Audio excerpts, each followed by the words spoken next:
പുനഃപ്രതിഷ്ഠ അവതരണം പരിപ്പായി ശ്രീ മഹാവിഷ്ണു ക്ഷേത്ര സമിതി. അടുത്ത ബെല്ലോടുകൂടി നാടകം ആരംഭിക്കുന്നതാണ്. അതിനു മുമ്പ് ഈ നാടകത്തിന്റെ അരങ്ങിലും അണിയറയിലും പ്രവർത്തിച്ചവരെ നിങ്ങൾക്ക് പരിചയപ്പെടുത്തുന്നു.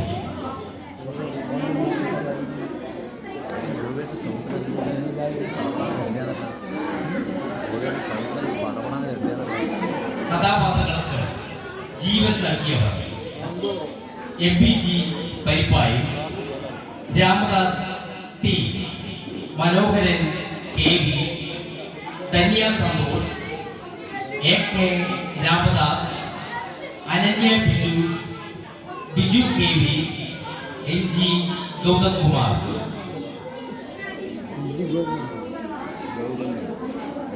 രംഗസജ്ജീകരണം: Krishnadas PK, Rajesh PV, Shiju MM,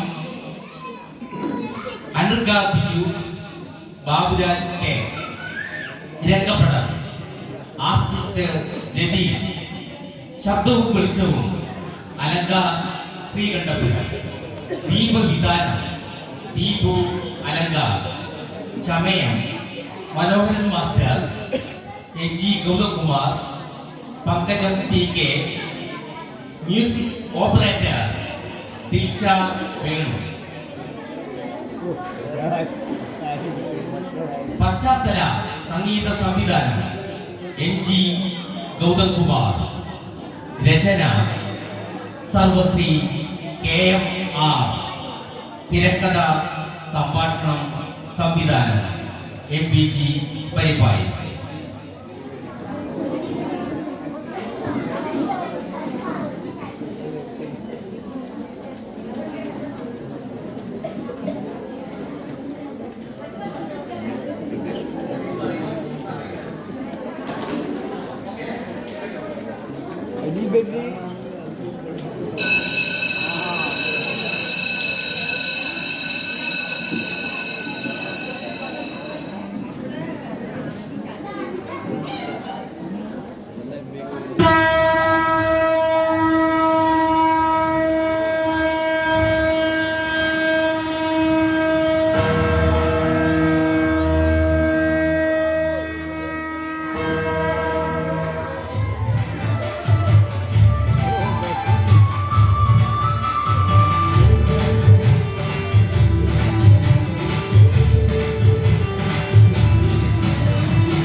വരും ഭർത്താക്കന്മാർ.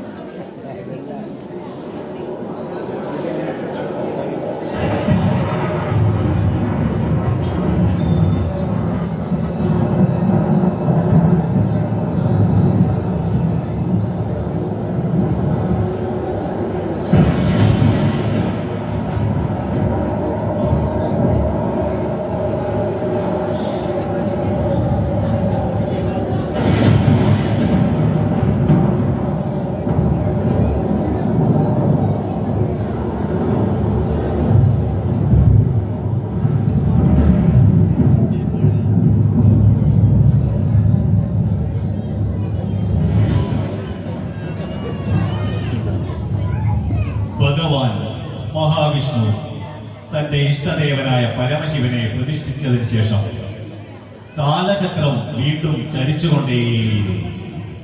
ഋതുക്കൾ പലതും മാറി മറിഞ്ഞു. ജനങ്ങളിലെ ഒത്തൊരുമ, സ്നേഹം, വിശ്വാസം പതിയെ അണയാൻ ആരംഭിച്ചു. തലമുറകൾ മാറുന്നതിനൊപ്പം മനുഷ്യരിലെ ചിന്തയിലും പ്രവൃത്തിയിലും വ്യതിയാനങ്ങൾ സംഭവിച്ചു തുടങ്ങി. നന്മകൾ അവഗണിക്കപ്പെട്ടു. തെറ്റ് ശരിയെന്ന് വിശ്വസിക്കുന്ന ഒരു ജനത വീണ്ടും വളരാൻ ആരംഭിച്ചു. ദൈവങ്ങളെ പോലും അവർ തെറ്റിന് കൂട്ടുപിടിച്ചു. മനുഷ്യരിലെ ആർത്തി, സ്വാർത്ഥമോഹം, അഹങ്കാരം, വഞ്ചന എല്ലാം കൂടുതൽ ശക്തി പ്രാപിച്ചു. ദൈവങ്ങളുടെ നിസ്സഹായ അവസ്ഥ പ്രകൃതിയുടെ രോദനങ്ങളായി ഭവിച്ചു. നിരപരാധികൾ പോലും കാലചക്രത്തിന്റെ ഇരകളായി. എങ്കിലും മനുഷ്യരിലെ നന്മ കണ്ടെത്താനുള്ള ശ്രമം ദൈവം പിന്നെയും തുടർന്നുകൊണ്ടേയിരുന്നു. ഈ നാടകം ഞങ്ങൾ പരിപ്പായി അപ്പന് മുൻപാകെ സമർപ്പിക്കുന്നു. പുനഃപ്രതിഷ്ഠ.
മനുഷ്യനാണ്.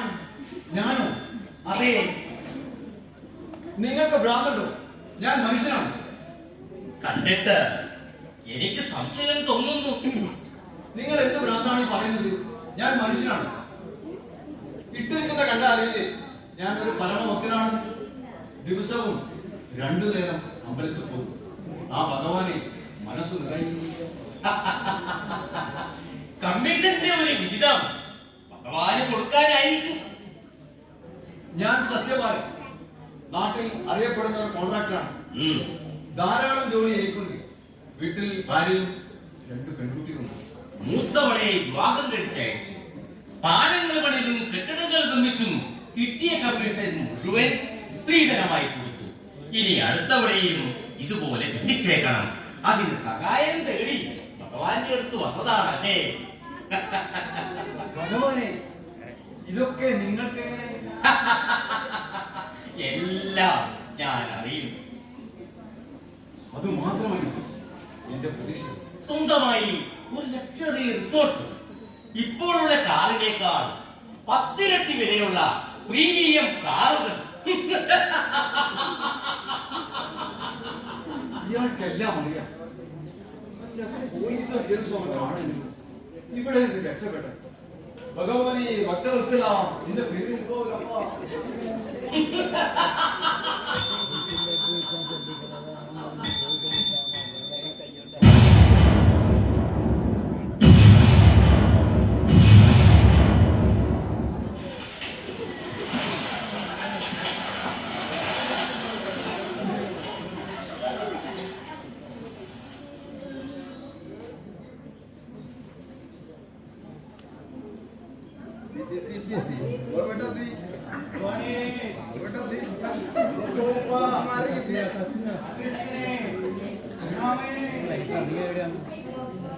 മനുഷ്യനാണോ? ഞാനോ? നിങ്ങൾക്ക് കണ്ടു കാണാൻ പാടില്ല. ഞാൻ ഈ ജില്ലയിലെ തന്നെ ഏറ്റവും പ്രശസ്തനായ ശാസ്ത്ര അധ്യാപകനാണ്. എന്റെ പേര് അവാർഡിന് ശുപാർശയിട്ടുണ്ട്. ഓഹോ, സാധാരണ വൈകുന്നേരമാണല്ലോ അമ്പലത്തിലേക്ക് വരാറ്. ഇയാൾക്കൊന്നും അറിയില്ലെന്ന്. ഇന്ന് ചതുർത്ഥി ദിവസമാണ്. ചന്ദ്രനെ കാണാൻ പാടില്ല. ചന്ദ്രനെ കണ്ടാൽ എന്താണ്? പാവം കിട്ടും. ചതുർത്ഥി ദിവസം ചന്ദ്രനെ കണ്ടാൽ അപമാനം സഹിക്കേണ്ടി വരും. ഇതൊന്നും അറിയില്ലേ? ശിവ ഇല്ലത്ത് നിന്ന് അച്ഛനും അപ്പന്മാരും പറഞ്ഞു തന്നതായിരിക്കുമല്ലേ? ഇതൊക്കെ നിങ്ങൾ എല്ലാം ഞാൻ അറിയും.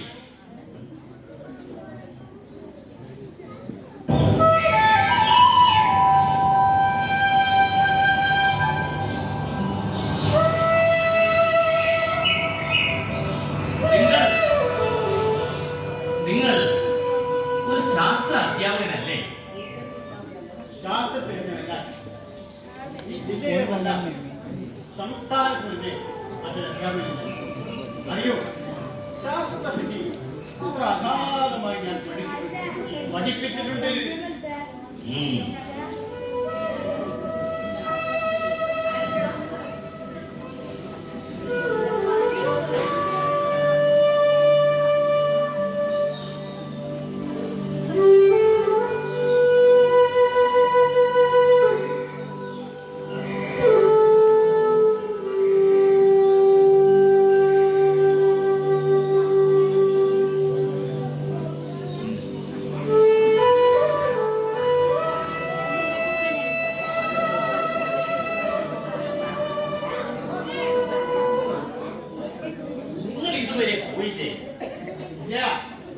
നമ്മുടെ ബാലസ്വാമിയുടെ സമാധി സ്ഥലം. സമാധിയോ? അതേ, സമാധി തന്നെ, മഹാസമാധി. അല്ല, നിങ്ങൾക്കറിയോ അതെവിടെയാണെന്ന്? കടക്കുകലിന്റെ രൂപത്തിൽ. കടക്കുകല്ലിന്റെ രൂപത്തിലുള്ള സമാധിയോ?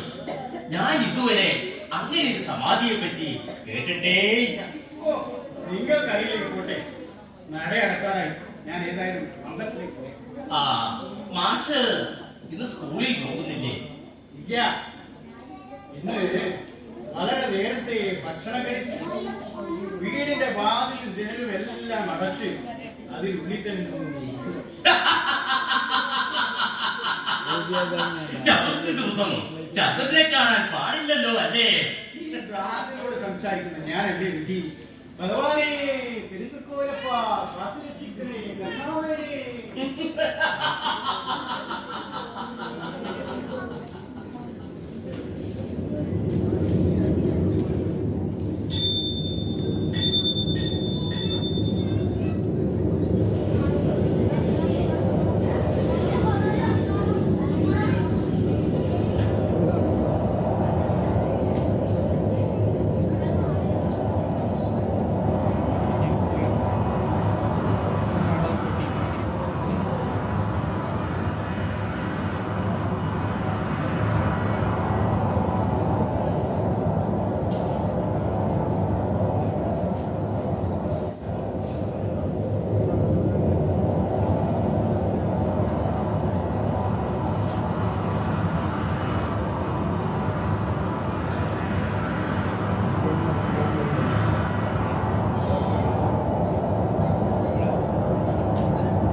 മനുഷ്യനാണോ? അതെ, മനുഷ്യനാണ്. ഇന്നാട്ടിൽ ഏവരാലും ആരാധിക്കപ്പെടുന്ന പ്രശസ്ത സാഹിത്യകാരനും സംവിധായകനുമായ എന്നോട് മനുഷ്യനാണോ എന്ന് ചോദിക്കുന്നു.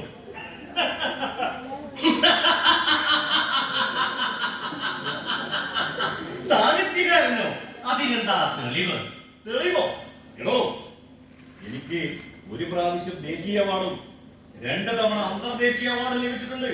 അതുകൊണ്ട് മാത്രമല്ല, എന്റെ ഈ അടുത്തിറങ്ങിയ സിനിമ ഓസ്കാറിന് വരെ പരിഗണിച്ചിട്ടുണ്ട്.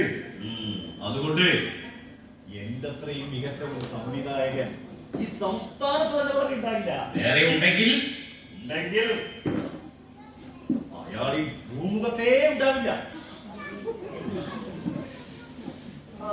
അതൊക്കെ പോട്ടെ, ഇതിലെ ഒരു യുവതി അമ്പലത്തിലേക്ക് പോകുന്നുണ്ടോ? ആ പോയിട്ടുണ്ട്. പോകൂ. ഞാൻ എത്ര നേരമായി അവരെ കാത്തിരിക്കുന്നത് അറിയാം. അവളുടെ ഭർത്താവിനെ ഹോസ്പിറ്റലിലേക്ക് പറഞ്ഞയക്കണ്ടേ? അല്ല, ഇതൊക്കെ നിങ്ങൾക്ക് എങ്ങനെ അറിയാം? എല്ലാം ഞാൻ അറിയും.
ചെറിയൊരു സംശയം. അപ്പൂപ്പൻ എന്താണ് ഈ പറയുന്നത്? എനിക്കൊന്നും മനസ്സിലാവുന്നില്ല. അല്ല, ഈ പട്ടപ്പകല് ഈ വിളക്കം ധരിച്ച് എന്തിനാണ് എന്നെ ഇങ്ങനെ സൂക്ഷിച്ചു നോക്കുന്നത്? മോളെ, ഈ വിളക്കൂട്ട് നോക്കിയാൽ ഒരു മനുഷ്യന്റെ ഭൂതം, ഭാവി, വർത്തമാനം എല്ലാം എന്റെ കൺമുന്നിൽ തെളിയും.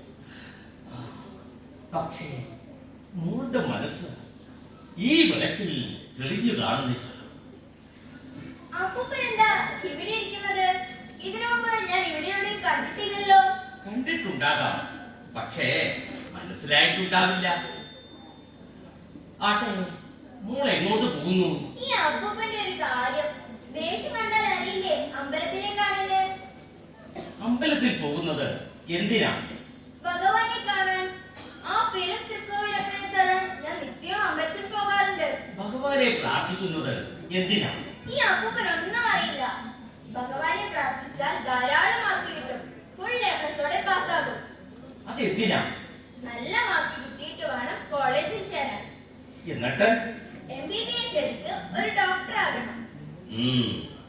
മോളുടെ ആഗ്രഹം നല്ലത് തന്നെ. അങ്ങനെ ഡോക്ടറായി ഈ ഗ്രാമത്തിലെ നിർധനരായ ജനങ്ങൾക്ക് നല്ല ചികിത്സ കിട്ടും. അതിനൊന്നും എന്നെ കിട്ടില്ല. ഈ ഗ്രാമത്തിൽ ഇരിക്കാനല്ല ഞാൻ പഠിച്ച് ഡോക്ടർ ആകുന്നത്. വിദേശത്ത് പോയി ഉപരിപഠനം നടത്തി അവിടെ തന്നെ ഒരു ഡോക്ടറായി ഒരുപാട് കാശ് ഉണ്ടാക്കണം. പിന്നെ ഞാൻ ഈ നാട്ടിലേക്കില്ല. ഇതാണോ വളരുന്ന തലമുറ? മോളെ, നിങ്ങളെല്ലാവരും ഈ നാട് ഉപേക്ഷിച്ച് പോയാൽ ഈ നാട് എന്നെ പോലുള്ള പുത്രന്മാരുടെ മാത്രമാകും. പിന്നീട് ഈ നാട് നശിക്കും. ഈ നാട് നശിക്കും. ഈ അപ്പൂപ്പനെ ഭ്രാന്ത. ഞാൻ പോകുന്നു.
അവിടെ എന്താ പണി?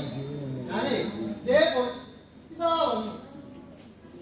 നമസ്കാരം.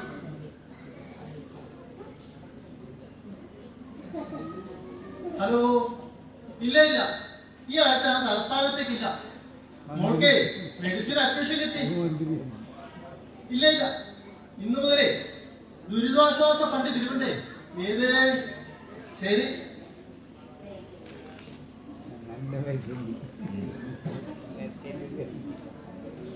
ഹലോ. വേണ്ട വേണ്ട, ഞാൻ വന്നിട്ട് തുടങ്ങിയാൽ മതി. പിന്നെ ബക്കറ്റ് വരുവാ നല്ലത്. റെസീറ്റ് ബുക്ക് എടുക്കണ്ട.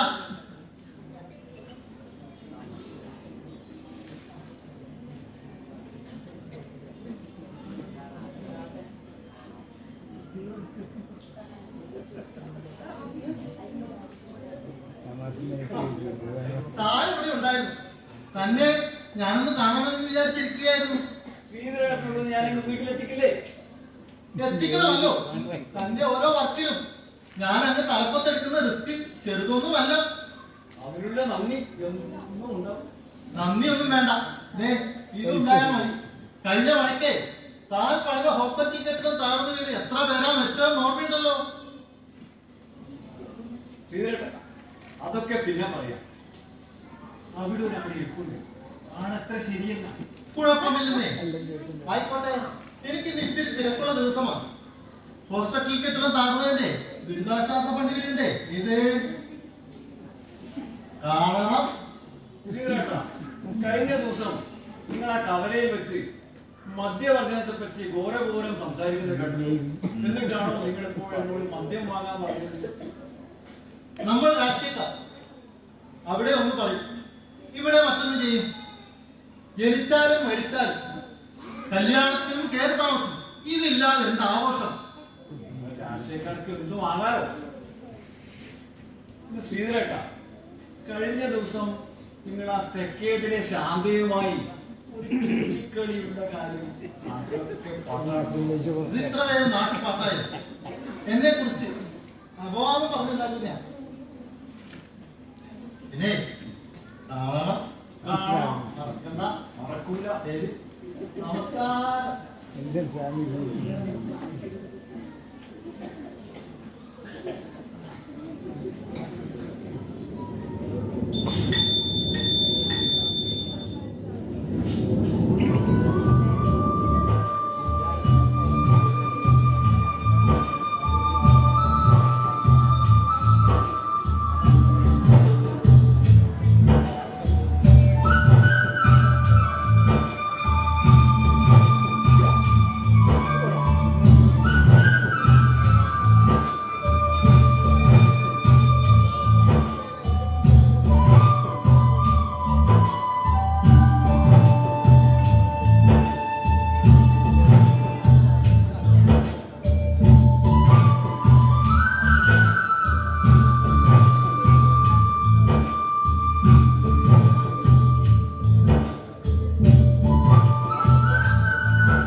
എന്താ വരാൻ ഇത്ര വൈകിയത്?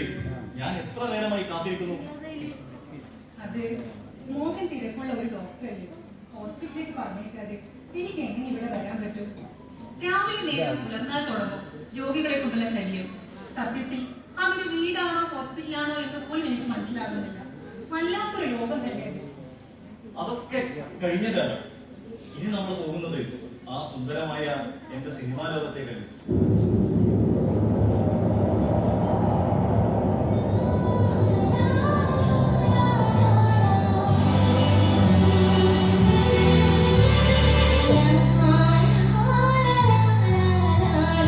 Thank you.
കോട്ടയിൽ പഴമോ?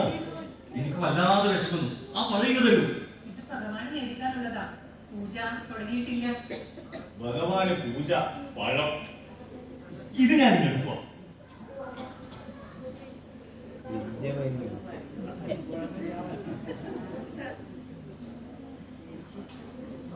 ഞാനിനി എങ്ങനെ ഭഗവാനെ നേരിക്കും? വാ, നമുക്ക് അമ്പലത്തിനകത്തേക്ക് പോകാം. അയാൾ നമ്മളെ വല്ലാതെ ശ്രദ്ധിക്കുന്ന പോലെ. ആ ശരി. അല്ല, ഞാൻ കുളിച്ചിട്ട് 2 ദിവസമായി. അതൊന്നും സാരമില്ലെന്നേ. നിങ്ങൾ വലിയ സിനിമാക്കാരനല്ലേ? എപ്പോഴും കുളിക്കാനുള്ള സമയം കിട്ടാറില്ലെന്ന് ഭഗവാനെ തന്നെ അറിയാം. വാ, നമുക്ക് പോകാം. എന്നാ ശരി.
എന്നോട് ക്ഷമിച്ചാലും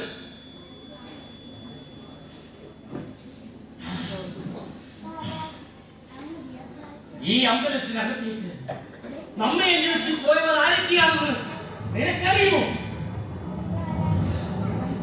സത്യസന്ധമായി റോഡും പാലവും കെട്ടിടങ്ങളും നിർമ്മിക്കേണ്ട ഒരു കോൺട്രാക്ടർ ചതിയും വഞ്ചനയും മാത്രം ചെയ്ത് അതിൽ കൂടി സമ്പാദിച്ച പണത്തിന്റെ ഒരു വിഹിതം എനിക്ക് തന്ന് എന്റെ സഹായം ലഭിക്കുമെന്ന് ഉറപ്പിച്ച് പോയിരിക്കുകയാണ്.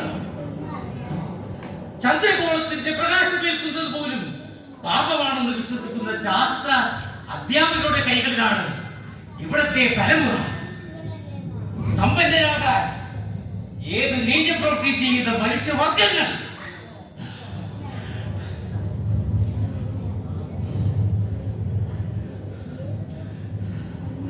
സ്വന്തം നിലനിൽപ്പിന് വേണ്ടി ആരെയും വകവരുത്താൻ മടിയില്ലാത്ത മയക്കുമരുന്നിന് അടിമയായ ആ സാഹിത്യകാരൻ അന്യന്റെ ഭാര്യയായ കാമുകി മുത്തു തല്ലിപ്പിക്കാൻ എന്റെ തട്ടകൾ വീഴ്ച പോയിരിക്കുകയാണ്.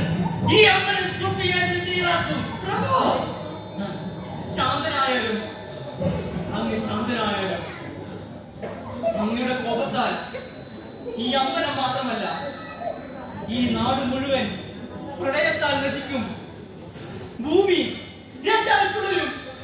ജനങ്ങൾ രോഗങ്ങളാൽ മരണപ്പെടും. വീടുകൾ അനാഥമാകും. ശാന്തരായാലും അങ്ങ് ശാന്തരായാലും നശിക്കട്ടെ, സർവവും നശിക്കട്ടെ. പ്രഭു, അങ്ങേ ഞാൻ പുതിയൊരു സ്ഥലത്ത് പ്രതിഷ്ഠിക്കാം. വീണ്ടും നീ നമ്മെ രക്ഷിക്കുകയാണ്. ഒരിക്കലുമല്ല. ആ കാണുന്ന മലനിരകൾക്കപ്പുറം വിശാലവും സുന്ദരവുമായ ഒരു ഗ്രാമമുണ്ട്. കാർഷിക ജീവിതം സംസ്കാരമാക്കിയ അവർ അധ്വാനിക്കുന്നവരും വിദ്യാസമ്പന്നരുമാണ്. മാത്രവുമല്ല, പരസ്പര സ്നേഹവും വിശ്വാസവും കൈമുതലാക്കി അവരൊരിക്കലും തെറ്റായ മാർഗം സ്വീകരിക്കില്ല. ഒരു പ്രഭു, അങ്ങേ ഞാൻ അവിടെ പ്രതിഷ്ഠിക്കാം. കലിയുഗത്തിന്റെ പ്രഭാവത്തിൽ ജനങ്ങൾ തെറ്റുകളിൽ നിന്നും തെറ്റുകളിലേക്ക് പോയിക്കൊണ്ടേയിരിക്കും. ദേവാലയങ്ങൾ പാപം ഇറക്കി വെക്കാൻ മാത്രമുള്ള സ്ഥലങ്ങളായി മാറും. ഏതൊരു കാര്യത്തിലും തൃപ്തി വരാതെ ജനങ്ങൾ ഹൃദയശൂന്യരായി മാറും.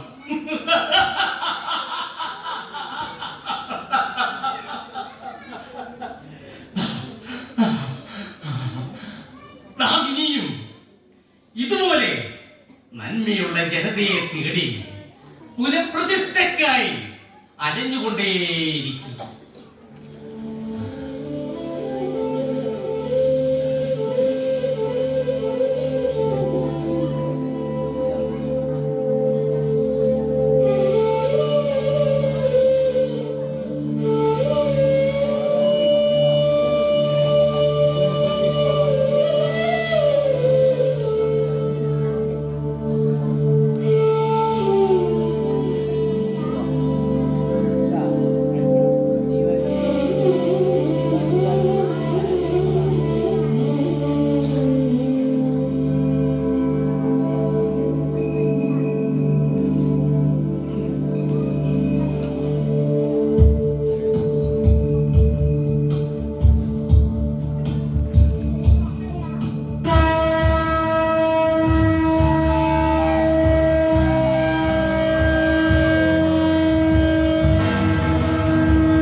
യഥാ യഥാ ഹി ധർമ്മസ്യ ഗ്ലാനിർഭവതി ഭാരത അഭ്യുത്ഥാനമധർമ്മസ്യ തഥാജ്ഞാനം സൃജാമ്യഹം.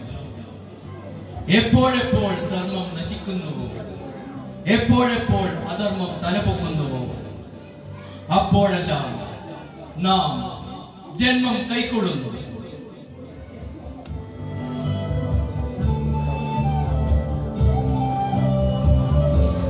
പുനഃപ്രതിഷ്ഠ ഇവിടെ പൂർണ്ണമാകുന്നു. ഈ നാടകം കണ്ട് ആസ്വദിച്ച പ്രിയപ്പെട്ട സ്നേഹം നിറഞ്ഞ എല്ലാവർക്കും പരിപ്പായി